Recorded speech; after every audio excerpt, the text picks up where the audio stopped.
This is Matthew McConaughey. Natalie Portman. James Patterson. Michael Ian Black. And you are listening to Five Questions with Dan Schawbel.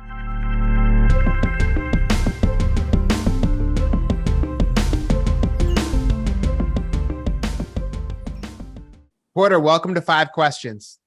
Hey, thanks so much for having me. How did you teach yourself music around 12 years old? So, excuse me.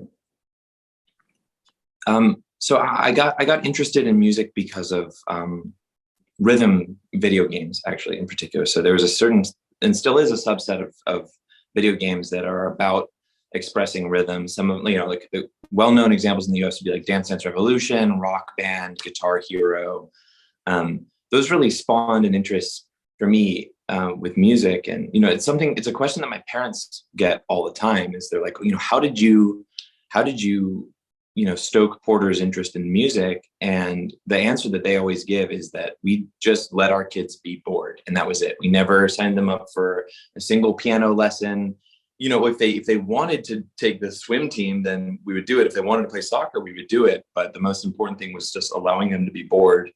And that's how, we would sort of stumble on our own interests. So, it would definitely be a stretch to say that I taught myself music at the age of 12, because what I was doing at that point was, I guess it was still music, but, I was basically arranging loops on the computer like you would do with GarageBand. It was just, I've heard this expression. What is it? It's like the person who enjoys the walk will go further than the person who enjoys the destination. Yes. And enjoy the journey, not the end result. Yeah. And also the fact that I liked the process. There was no willpower required. There was no effort needed, at least at first, because I was just interested in doing it. So that was, And then I illegally downloaded software on my mom's computer. Probably gave her a few viruses along the way, a little bit of spyware, but nothing that Norton couldn't deal with. I just it was mostly just trying to emulate my heroes from video games. And that's really interesting because my parents are the ones who got me to play piano, soccer, all the different sports, ice skating. And after my recital for piano, I quit immediately after. So, but I guess the way they viewed it is, let's give him exposure to see what he does like and gravitate towards, where yours was way more organic than that. I guess so. Yeah. It's such a conundrum. I think, I'm about to turn 30. I'm getting married, probably at the top of next year. And I'm definitely thinking about I'm thinking about kids, and I'm just like, I think as an adult, you end up with all these things that you wish you had done. Like now I really wish I had learned how to play the guitar. But the reality is that there's a million things in life that you could master, and sort of trying to preempt your kids to gain that mastery when it might be mastery in a category they're totally uninterested in is it's probably a better way to build resentment than love, So definitely. But I'm sure there's some people who are glad their parents forced them to, to do certain things. But in my case, though, it was wide open, and I think that was definitely for the best. How have you blended electronic music with your love for emotional songwriting and Japanese culture? Oh, well, yeah, I think Japanese music is definitely a big influence for me. I was looking at my Spotify the other day, and I think it's like 60% of my liked music are from Japanese artists. And I've tried to pick that apart over the years. Why is this something that I keep coming back to? And I think in a lot of ways, I think it's a mix of nature and nurture where, I think some of the first music I ever loved was music I heard in Dance Dance Revolution. So right as I was turning 12 and, my eyes were opening to music and I was starting to experience some of those complex adolescent emotions. Some of the Japanese music tropes were what was being pumped into my system. People who are interested in this have noted that there's certain chord progressions that are really typical in Japanese popular music, certain melodies, certain harmonies and stuff like that. But I think another part of it is also just kind of my nature and the things that I love, because a lot of Japanese music has this tone of sounding really hopeful, but also sounding kind of sad. And the sadness has a twinge of hope to it. And there's this kind of like, to me, there's this picture in the music that encompasses so much of life, like just the sheer raw beauty of living and knowing you're going to die and getting to love and having to suffer and all of the pain and agony and hope and beauty, all of those things. A lot of those harmonies really speak to me. And I it's just like, you know, when I sit down at a piano, it's just the shape my hands take, you know, it's like these are the melodies and the harmonies that I keep coming home to, are those, the sorts of very, you know, it's in a major key.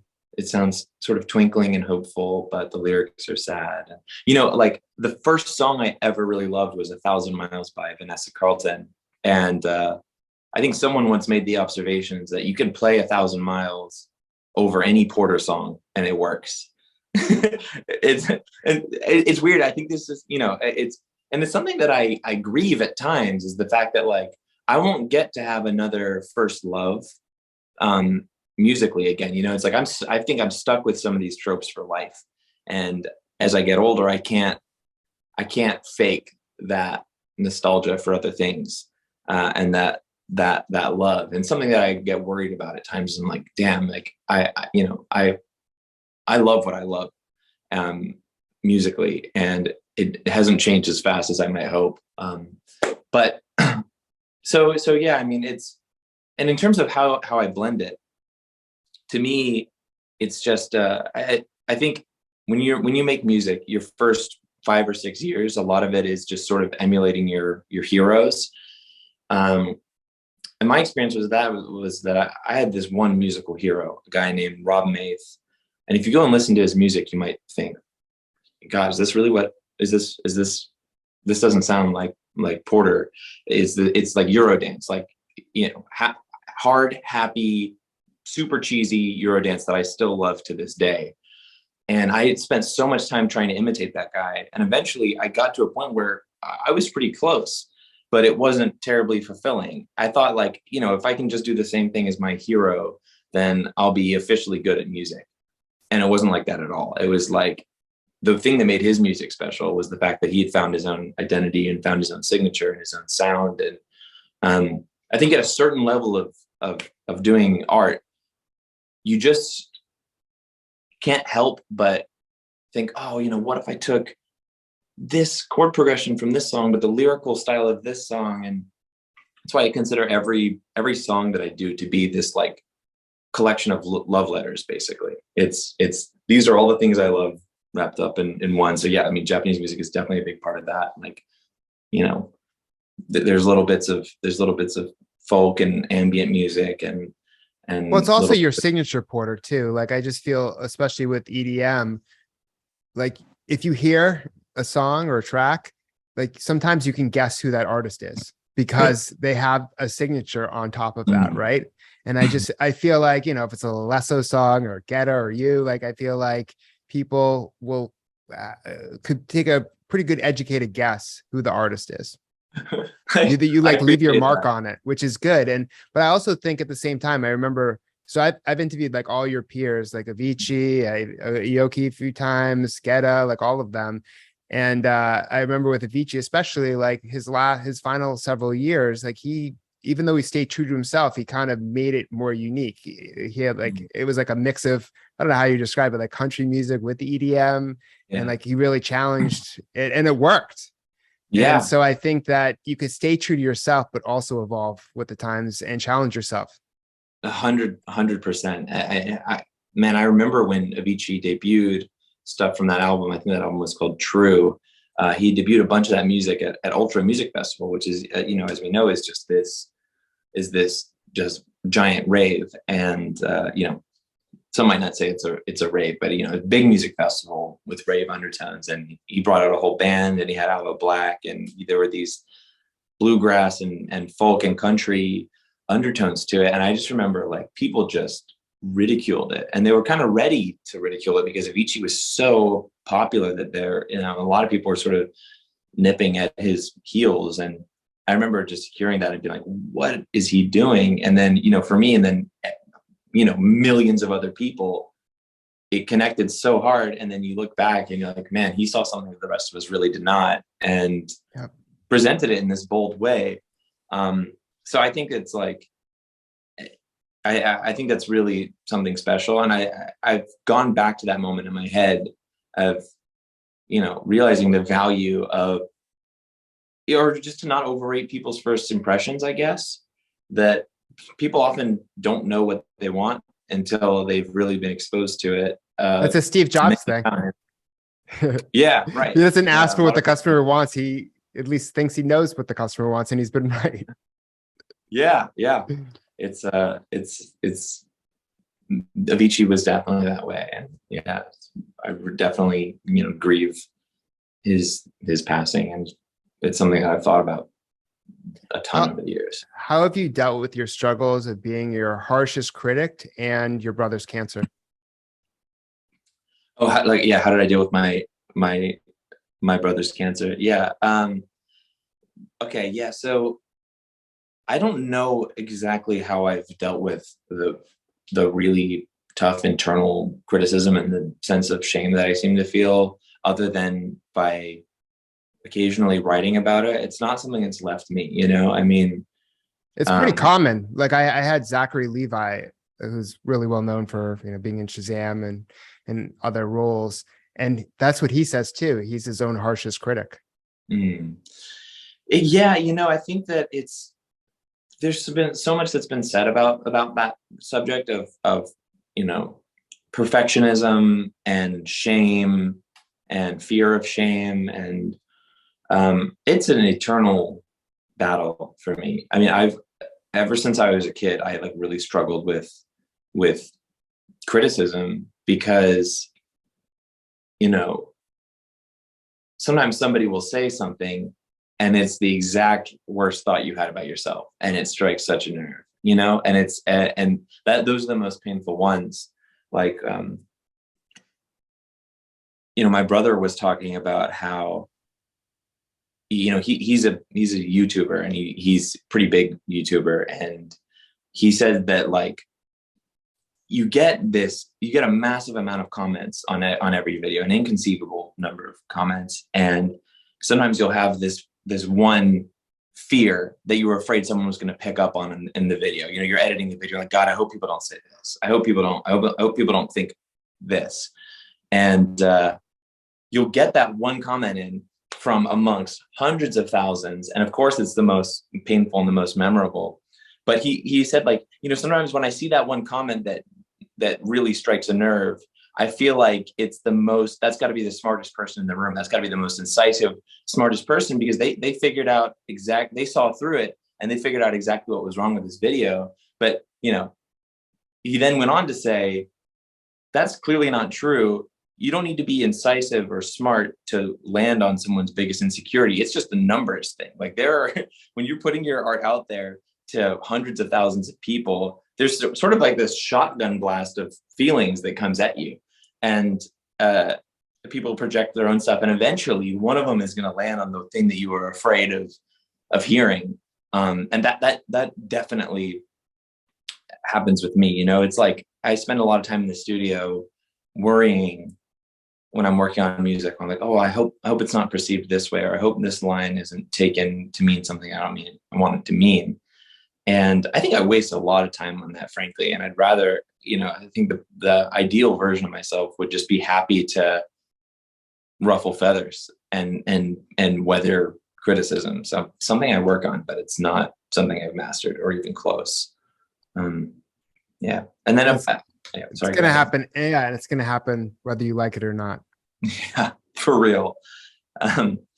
And then, about my younger brother's cancer. So a little bit of background to that is that I was on tour in 2016, and I got a call from my parents saying that they had found that my younger brother had collapsed earlier in the day. And my younger brother's name is Mark, and he's like been my best friend my whole life. I mean, we did everything together. All these like inside jokes, and we shared music with each other constantly. And I got a call from my parents saying that they had found a mass in his stomach. He'd collapsed and was taken to the hospital, and they did initial scans and found a mass, and they were saying it was pretty likely to be cancer.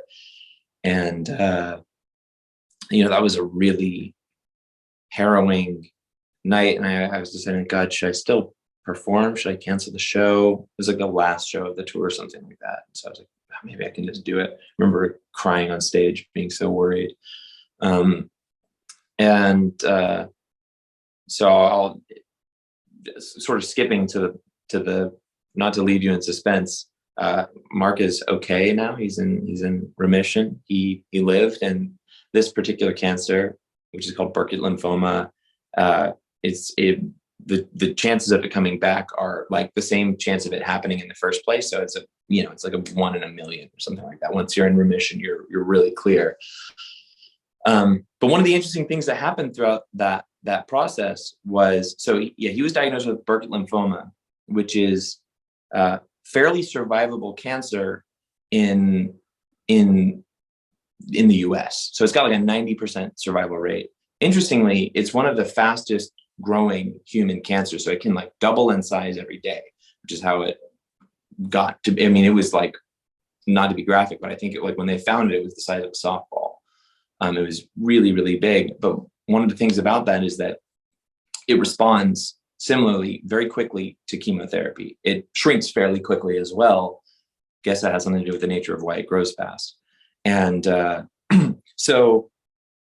the chemo for it is extremely, extremely intense. It's one of the most brutal chemotherapies that a person can go through. And that cancer was identified at UNC hospitals by his doctor, whose name is Dr. Kate Westmoreland. She had just returned from Malawi in Africa, where she was seeing this cancer all the time. It's very, very common in Malawi, in children and adolescents in particular, because there's a connection between that cancer and malaria. Not always, but usually it accompanies malaria. Now, my younger brother never had malaria. It was just a total chance. It was, a strike of lightning. But his doctor was like, oh, I deal with this cancer constantly in Africa. Surprising to see it in the US, but she had just gotten back. So, and sadly, the survival rate in Malawi is way, way, way worse. Unfortunately, the infrastructure in Malawi and the public health and things like that. My understanding is that those really intense chemotherapies that they can give kids and adolescents in the US are not survivable in Malawi. The conditions don't allow them to use the most effective drugs. It would increase the likelihood that someone would die. Whereas in the US, you can, there's enough, maybe I'm mischaracterizing it a bit, but there's enough other stuff going on in the hospital. There's enough, nausea care and ability to keep the patient, getting calories in and so on and so forth that allows that to be survivable. So the survival rate in Malawi for children and adolescents is more like, it's like 35% or something. And so after Mark got better, me and Mark and my family and his doctor, Dr. Kate Westmoreland, partnered together to create this thing that we're calling the Robinson Malawi Fund, which is it's a fund where basically my music festival every year, fans can contribute and I contribute. And it's really amazing. I got to find the exact stats, but like the money goes a really long way. Like it doesn't cost that much to fully treat a patient in Malawi. So I'm pretty sure that the first year of our festival, the first year of donations, we were able to, this is my understanding, and I don't want to get it wrong, but I've like asked for clarification on this like 30 times and then it always comes back to me the same way, which is that we were, with the first year, able to pay for 2 full years of chemotherapy drugs and supplementary medications for every case of pediatric and adolescent Burkitt's lymphoma in Malawi that came to that hospital for 2 years. So it did a ton of good, and we're trying to do more in the future. I know I've been going on about this at length, but we're trying to build like the equivalent of a Ronald McDonald House type situation there, because apparently one of the things I learned is that a lot of the the families will end the care prematurely once the kid appears to be getting better, because they don't have anywhere to sleep. The mothers are sleeping underneath the hospital beds, and which is not good for the outcomes of the kids. Like, they're ending treatment too early. So we're currently working on we're building funding towards being able to create like more of a Ronald McDonald House type situation, so that parents will have a place to stay while their kids undergo treatment. And anyway, I think that there's something, I'm really happy that something beautiful and good came out of this horrible thing that my younger brother and our family went through. And I feel really grateful for in my opinion, the unique insight that Mark's doctor must have had into this cancer, because she had just come back from Malawi, where she was always dealing with it. And the good we were able to, I think, pay forward to kids and adolescents who are dealing with that same cancer. Because, man, I can't. It was so. I'm gonna end it here. I'm sorry, but just like, even with a 90% survival rate, those months were just terrifying. It was. I mean, that's my best friend, and he looked so sick, and he wasn't eating, and it was. I don't want to get too, graphic about all the sort of adjacent horrors, but it was terrible, and something that no family should have to go through. And I just, like, my mind always turns to how, in a place where this cancer is so much more common, they have so much less assurance that everything's going to be okay. And that really breaks my heart. So that's my short version of that. Well, it's beautiful, and it's so good that you've taken something that was so hard to get through and turn it into something positive for so many other people who are suffering. Thanks. And yeah, I have to shout out my mom and my dad and Mark and Dr. Westmoreland, because they this is really their baby. And I just kind of wave the flag. But thank you. Yeah, thanks for listening to that. Well, you've also used your platform for good as well. And so what has your experience working with Riot Games on their upcoming League of Legends Star Guardian in-game event series been like, and how has it pushed you forward as an artist? I know you said earlier on that video games really influenced you, so it's kind of cool that this all came back full circle. Yeah. So this particular event, so League of Legends is this online game that my fiance tried to get me to play for years. She's been into it for probably a decade now.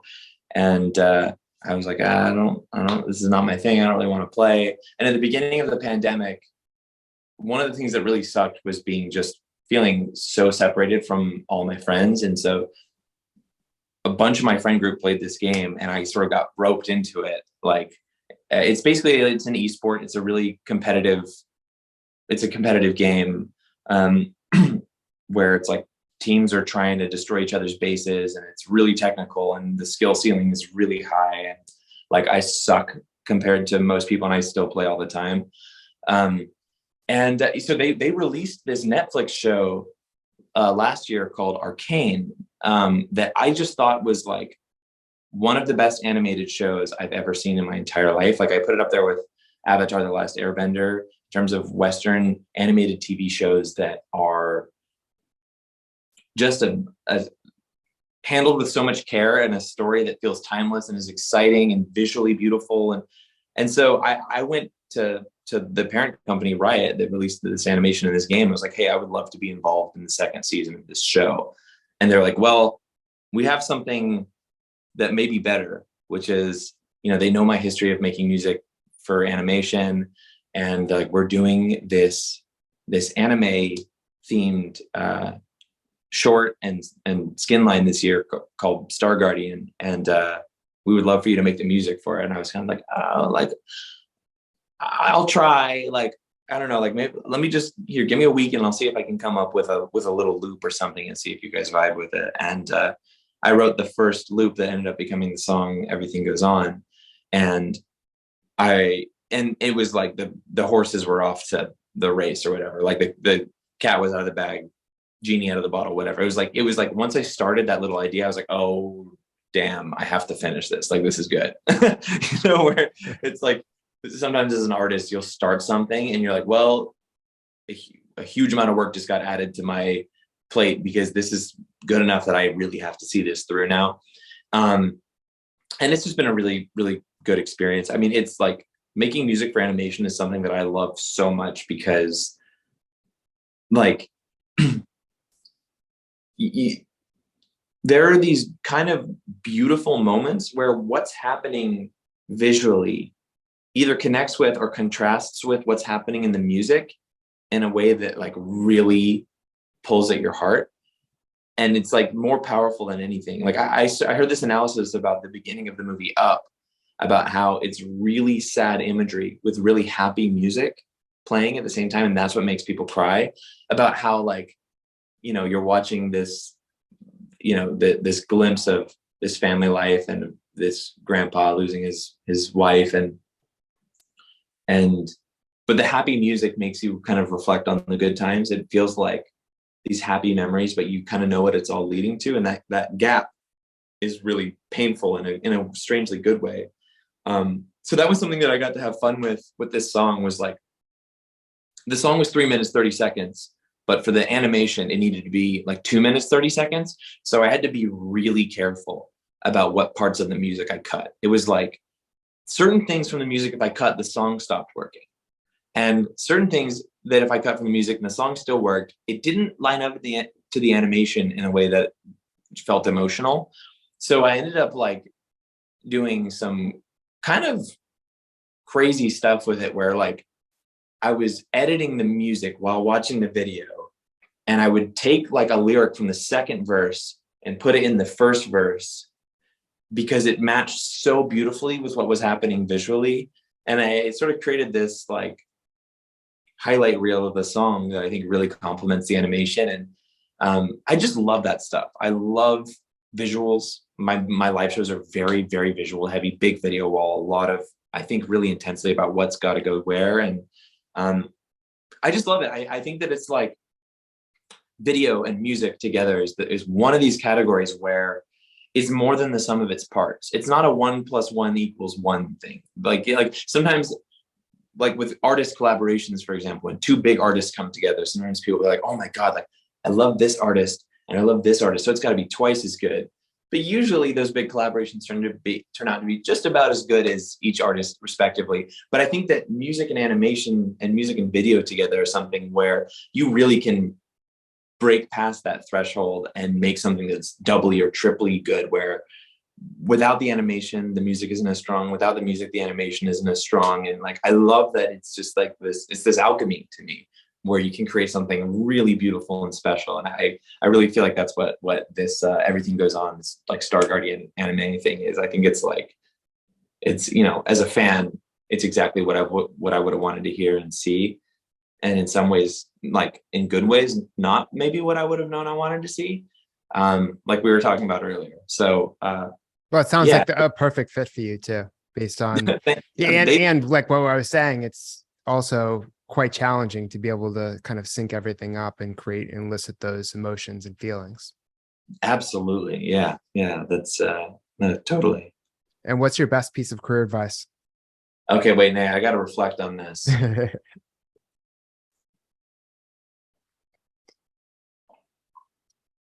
Okay.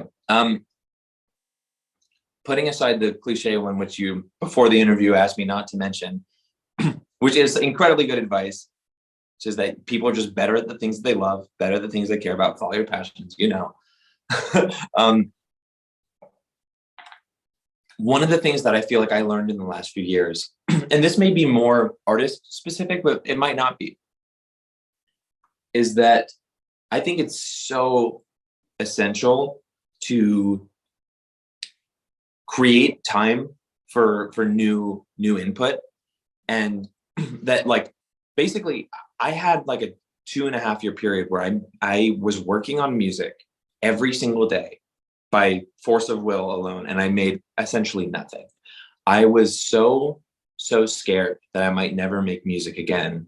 I had this anxious thought creep up one day. I was like, God, what if I have writer's block? You know, what if I can't make music? Well, God, I better go in the studio and try and prove that I can still do it.